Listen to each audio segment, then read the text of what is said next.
Olá, sejam muito bem-vindos a mais um Direito Descomplicado. E hoje eu quero falar com vocês sobre um tema que é muito efetivo, que é a questão da revisão dos juros nos contratos.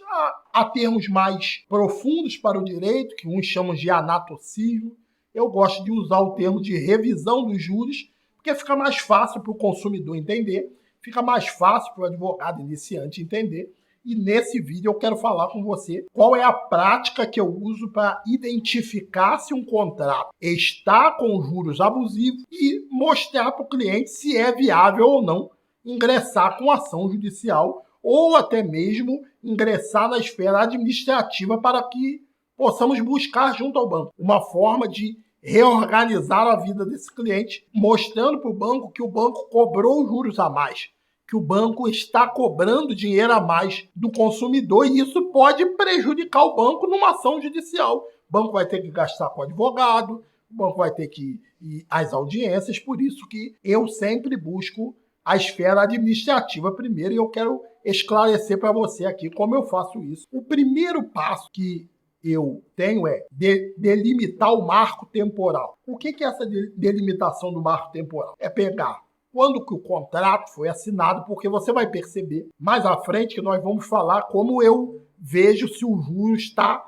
na prática do mercado. E para saber se esse juros é igual ou está no mesmo parâmetro do que era praticado no mercado na época, eu preciso delimitar o marco temporal. E essa delimitação, como eu faço? Quando que o contrato foi assinado? Vamos criar aqui a informação que o contrato foi assinado em 8 de janeiro de 2020. 8 de janeiro de 2020. Aí eu passo para o valor liberado e o valor financiado. Isso é muito importante, porque muitas das vezes os cálculos dos juros, correção monetária, são feitos pelo valor efetivamente financiado, não pelo valor liberado. E o valor liberado, muitas das vezes, é muito abaixo do valor financiado, porque entra muitas vezes venda casada, com seguros que não são devidos, com análise, se for um contrato de veículo de financiamento, com análise do veículo que é cobrado, taxas de cartório que são cobradas. Então eu sempre faço essa diferença e é importante catalogar qual foi o valor liberado e qual foi o valor financiado. Logo em seguida, eu vejo qual é a taxa de juros remuneratório do contrato. Tudo isso eu vou anotando na mão. Passo para o número de parcelas. Quantas parcelas efetivamente a pessoa vai pagar? Porque isso também está ligado à questão do valor final. Quantas parcelas serão pagas? Isso vai influenciar no valor do contrato. Se você paga num tempo menor, efetivamente que você terá um juros remuneratório maior. Se o tempo é maior, você terá uma questão de juros também maior. E aí depois eu coloco a forma de pagamento, se é débito em conta, se é boleto, para que efetivamente eu pegue e verifique se está cobrando algo que seja abusivo nesse contrato. E aí, como que eu vejo, a princípio, para dizer para o cliente assim, eu não sou bom de conta, eu não sou contador, eu sou advogado, eu advogo contra os bancos, mas todo advogado, né, como dizem, não gosta muito de números. Mas essa parte, quando você começa a estudar muito essa questão do direito bancário, você acaba sabendo um pouco para que nem tudo você precise levar para um especialista de cálculo, você consiga perceber se aquele cliente pode ser um cliente viável para o seu escritório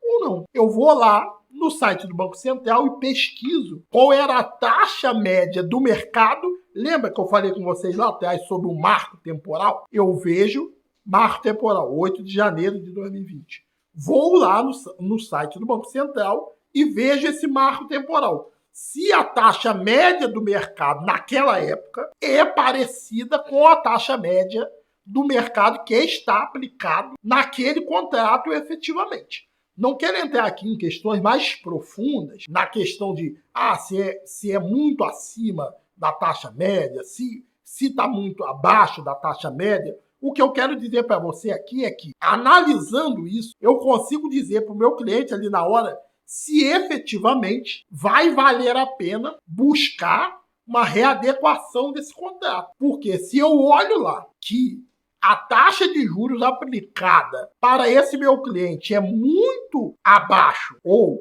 muito acima da taxa de juros aplicada ao mercado, eu vou conseguir dizer para ele assim, ó, é possível ingressar com essa ação ou não é possível ingressar com essa ação. Veja você que é simples, veja você que não é demasiadamente complicado. Então, para que nós possamos efetivamente demonstrar ao nosso cliente se é a possibilidade de revisar os juros, nós temos esse mecanismo que é do Banco Central. E aí a taxa média, ela também tem que ser observado qual é o tipo de contrato. Lembra que eu falei para vocês lá, mas também da questão do tipo de contrato, se é contrato de financiamento de veículo, se é empréstimo pessoal, se é lease, se é cartão de crédito. Tudo isso eu observo.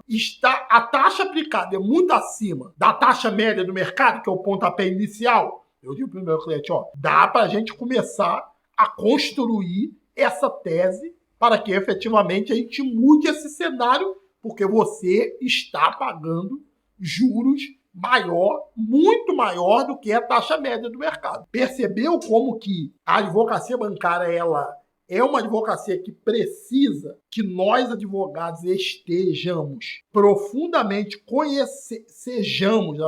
profundamente conhecedores do tema? Porque se eu conheço do tema, se eu consigo fazer essa estrutura ali no atendimento do cliente para demonstrar para ele, ó, nós podemos fazer. Aqui eu não estou fazendo um cálculo profundo sobre o tema, aqui eu não estou dando uma de perito, mas eu estou conseguindo, numa avaliação ali do atendimento do meu cliente, demonstrar para ele, ó, podemos fazer. Se podemos fazer, aí nós vamos buscar algo mais profundo. Mas o que eu quero deixar para você nesse vídeo é que a advocacia bancária é o que tem livrado muitos clientes de perder o seu carro, muitos clientes de estar no SPC, de estar no Serasa, de perder suas contas, de estar endividado. Por quê?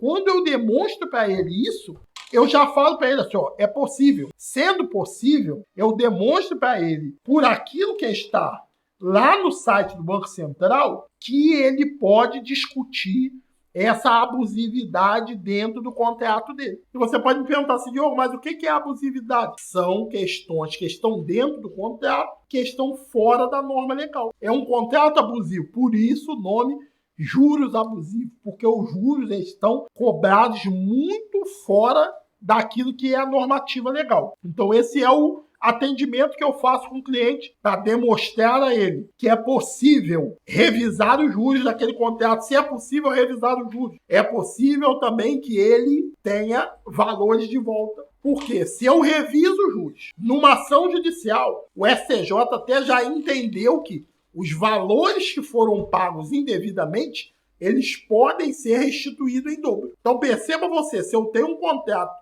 onde eu consigo achar para o meu cliente que ele pagou 10, 15, 20 mil reais indevidamente, eu consigo restituir para ele 40 mil reais. E isso pode refletir, isso vai refletir também nos meus honorários. Além do mais, o cliente estará satisfeito porque ele saiu dessa, podemos dizer assim, dessa garra dos bancos.